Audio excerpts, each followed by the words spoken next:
often measured in quick glances, like Instagram filters, instant transformations, right? But here's the thing that the real industry, the kind that lasts, is not something that you can just swipe on like the lipstick. So it's the quiet confidence that comes from knowing you are cared for yourself, mind, body, and the spirit, obviously. So today we are going to explore that deeper layer. Like we will talk about what it really means to heal from inside out, beyond the creams, the treatments, and the surface level promises. Yeah. And I can't think of a better person to guide us than Raven Alvarez. So welcome to the show, Raven. Yeah, thank you. Thanks for having me, Avik. Amazing. So, Raven, like before we start, I'll quickly love to introduce you with all the listeners. Dear listeners, Raven is the CEO and founder of Seraphine Wellness and Beauty, with over 25 years helping people not only look their best, but live with vitality. So she's built a business and a mission around holistic health, personal empowerment, and redefining beauty on your own terms. So, uh, with this, let's get started and welcome to the show again, Alvarez. Yes, thank you. Amazing. Yes. So, so Revan, like, when people hear that heal from the inside out, it can sometimes sounds almost abstract. Like, in a practical, like day-to-day terms, what does that actually look like for someone who is trying to feel and look their best? What do you have to say? Well, yes, that's a great question. Um, wellness is about a lifestyle. It's about the daily choices and the daily habits that we make. What tends to happen, especially as an owner of a med spa, and what I see in the beauty industry, is that people, like you said, about swiping on the lipstick and the quick filters. What people do is try to tend to go toward the end solution, one quick solution that happens at the ending to make their appearance into something that they want.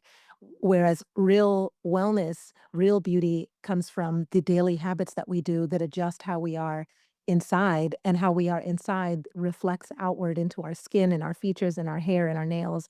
And that's what defines our beauty. So there's a, there in wellness, they talk about a certain glow. They say we always hear about this glow, the glow up and the glow, and using something, for example, like Botox. People often reach for Botox as a fix for things like wrinkles, when they want to, and that's their anti-aging fix.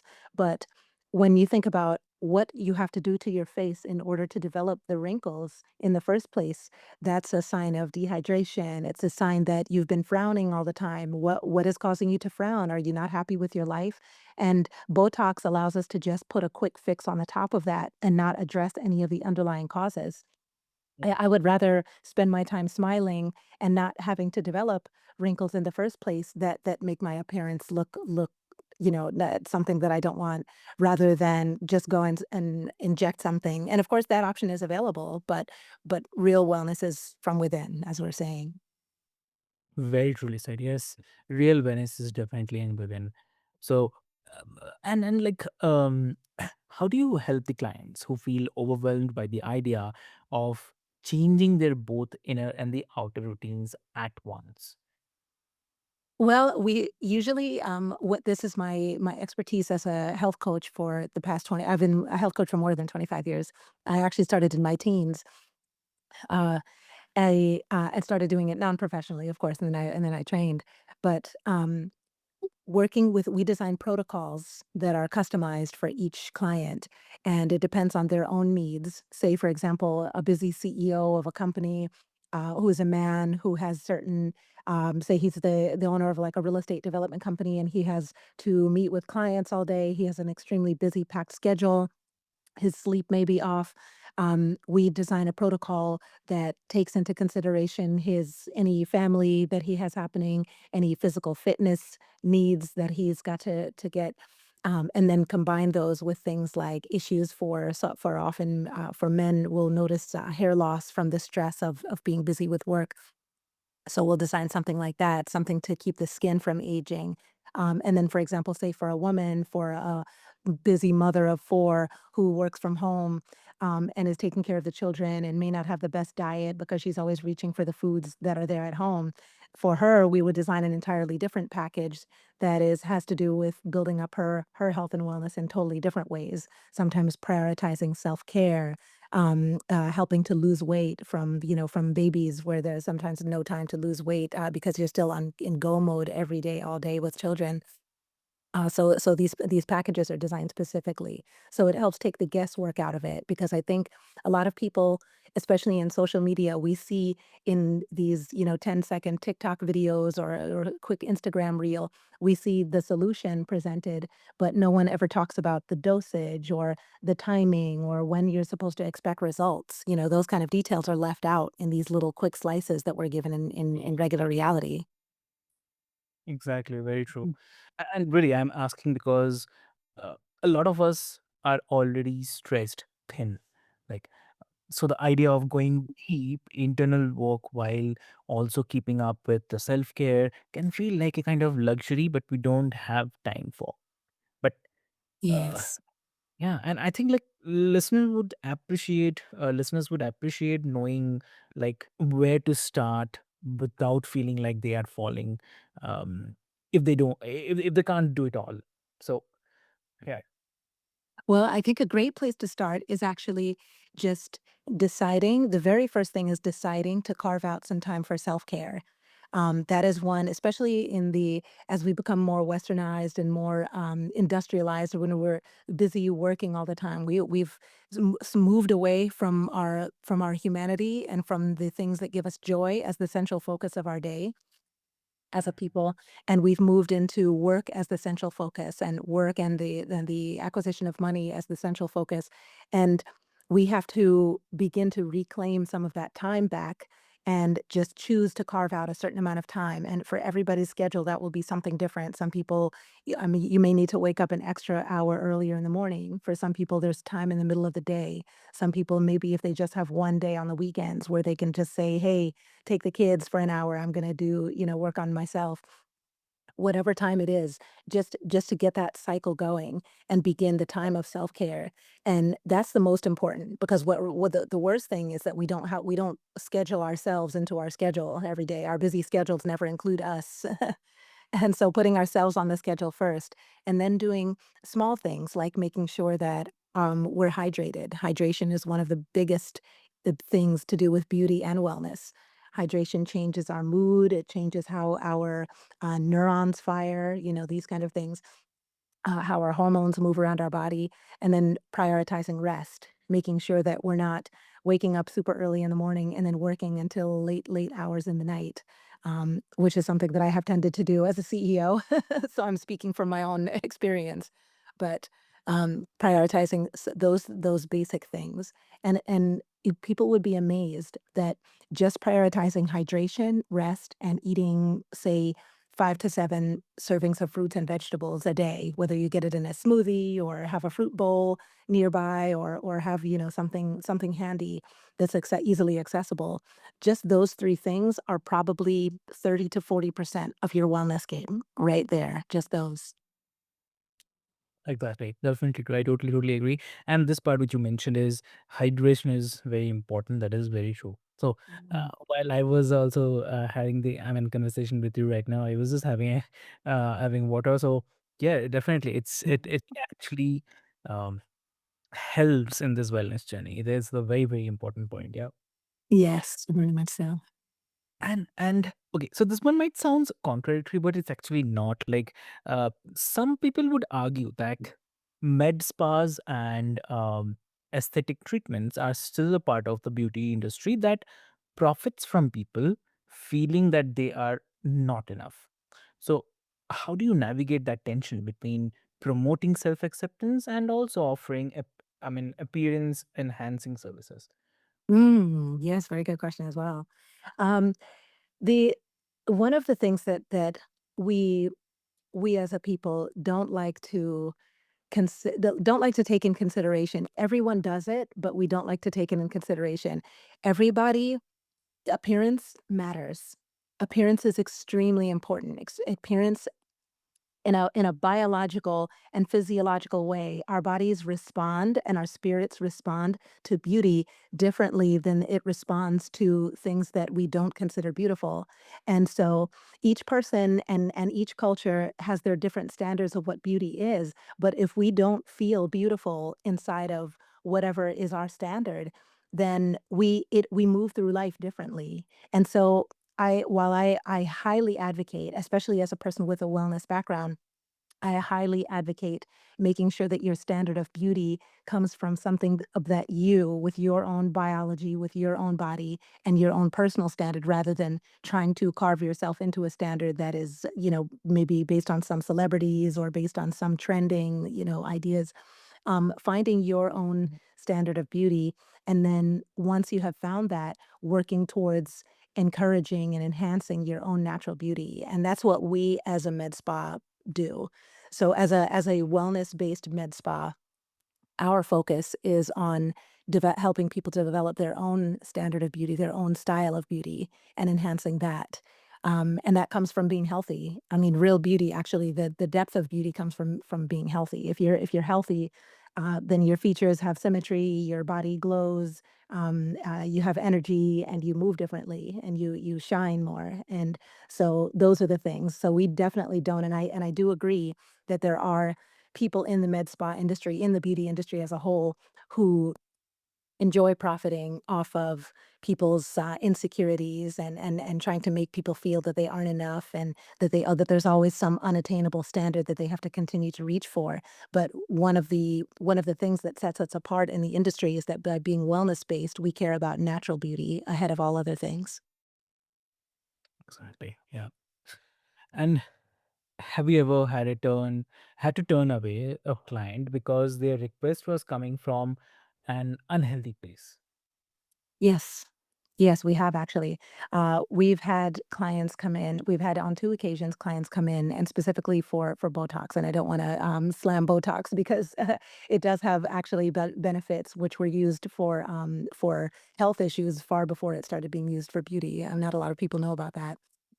But, when we've seen people come in who have a lot of fillers and Botox done, and it's more healthy for their skin and their face and from inside to begin to calm down and to try to develop a more natural standard, we have offered them other options. We don't turn anybody away ever because it's very important to us to meet people's needs. That's what we're there for, but we can meet people's needs in different ways. So because we are wellness based, we're able to offer other solutions that people can use rather than using specific certain things that they may know of, because we have a wider range of beauty tools available. So, for example, somebody might not know that there is facial acupuncture that can change the structure of your face and that can align your face. There are different serums that can adjust and reduce wrinkles and freeze wrinkles and things like that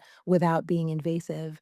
And because we have all of those options available, then we can steer somebody in a direction that is more toward the natural rather than helping them to continue to what essentially when they go out of balance with it will essentially be to destroy their beauty.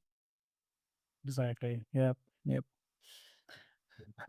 And definitely, I think this is a tricky space because while your mission is about empowerment, there is no denying the wider industry sometimes reinforces insecurities also. So, yeah, I'd love to hear how you draw those boundaries in your own work. Yes. Yes, because of our position, we people do realize and for example, I don't know if we have a picture of me here, but or maybe we can add in the comments or somewhere. But I'm 54 years old, and I started my anti-aging process when I was in my teens, and this was, obviously I'm at my age. This was before there was an internet or anything. As of yet, I don't have any wrinkles. I have very few grays. But it's from choosing a life of using the simple beauty habits that have lasted. I've been a vegetarian for 35 years. I use olive oil on my skin. I don't use a lot of the beauty products that have come out. I don't have a big skin routine. You see sometimes people They encourage women to do these skincare routines that are like an hour long, doing all of these things to their face and all of those things that, simplicity. Beauty is in simplicity. Like true beauty is really in simplicity, and the other things are just enhancements. And once we learn to see these external beauty things as enhancements to our beauty and not the standard of beauty itself, then it kind of changes how we apply that routine to ourselves. Um, and when we see these things, I know for myself, I rarely mention my age just because I'm not into, I don't believe in aging. I don't believe aging has to do with the time movement or how many times the earth rotates around the sun. It has to do with how we take care of our bodies. And because I have been a living example of the fact that so beauty can be simplicity and that you don't have to age if you don't want to. Um, my face often speaks for itself because the proof is right there. You don't have to apply loads of things. You don't have to do these great complex routines. The closer you stick to natural products, the more natural results that you'll get, and you'll have a specific glow that just comes from you being beautiful within yourself.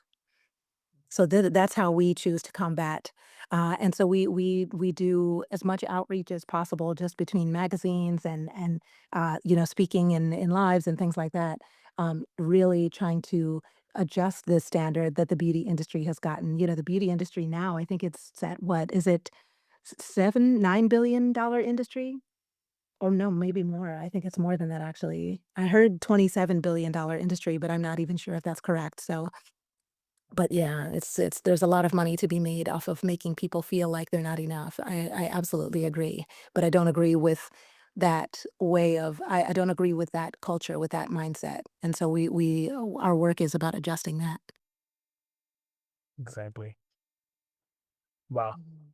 And like, do you think the rise of social media has helped or hurt that evolution?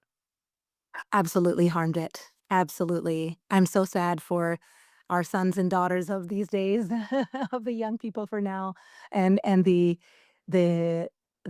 like, just the war they're up against, it's insidious at this point because it used to be the beauty standard was in the TV shows, and especially, in the United States, all the TV shows before, everybody had this, perfect cookie cutter, one way of looking, but then so people would see people on TV and say like, "Oh, I wish I was beautiful like that."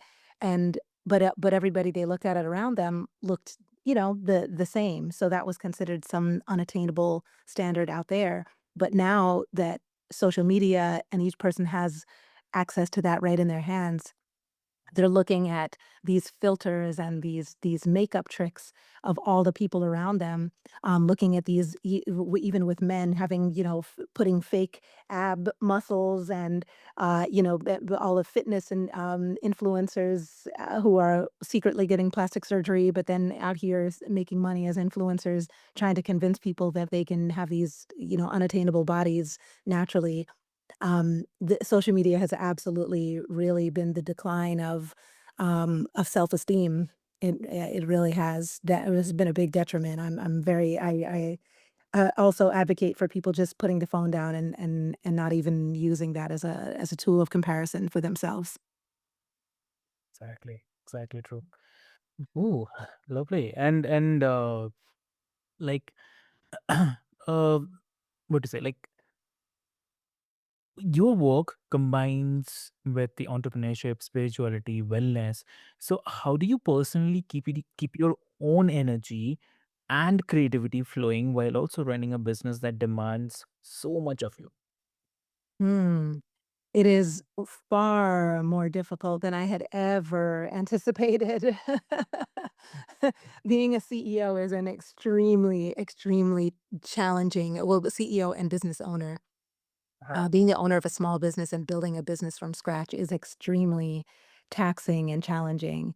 There's so many, it requires so much focus, so much energy, attention.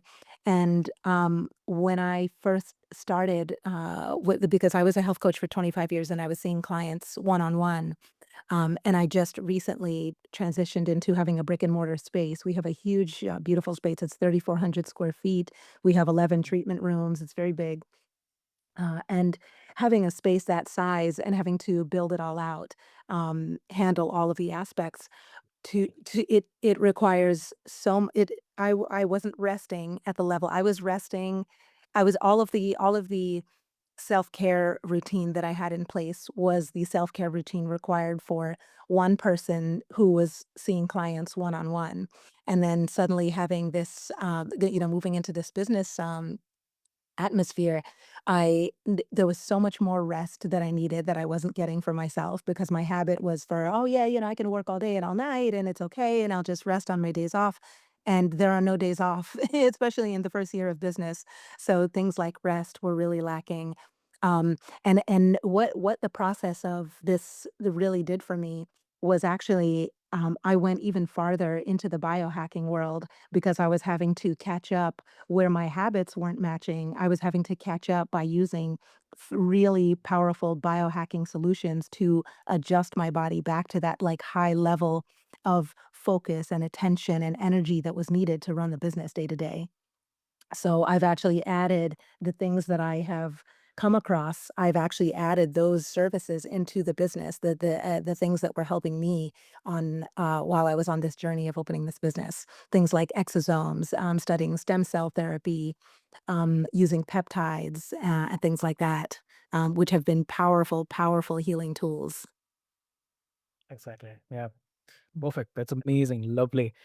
Wow, what a conversation. This conversation actually reminded me that beauty, real beauty, has less to do with chasing a perfect image and more to do with creating a life that feels good to live in. So, my dear listeners, Reverend's work is a powerful reminder that self care is not the indulgence, but it's the foundation for everything else we do. So, if you take nothing else from today, remember this: your reflection isn't just what's in the mirror, it's how you feel when you wake up in the morning, like how you carry yourself throughout the day, and how you treat yourself when no one's watching, right? Mhm. So Raven, like if someone wants to connect with you, what is the great medium? Yes, so you can follow us on Instagram and TikTok, and the handle is at Seraphine Spa FL, FL for Florida. And you can also discover more about our services on seraphinespa.com. We also have a blog where we have articles talking about some of the latest beauty biohacking that we come across. I am an avid and passionate researcher of biohacking and of beauty and wellness, of cutting edge treatments. So you can find those there and look forward to connecting with you in the future. And thank you. Thank you, Avik, and thank you for having me. Lovely, lovely. So, dear listeners, I'll put all the details in the show notes for your easy reference. And let us hope until next time. Thank you so much for being on the Mindful Living. And till then, be happy and have a great day ahead. Thank you so much. Mhm, thank you.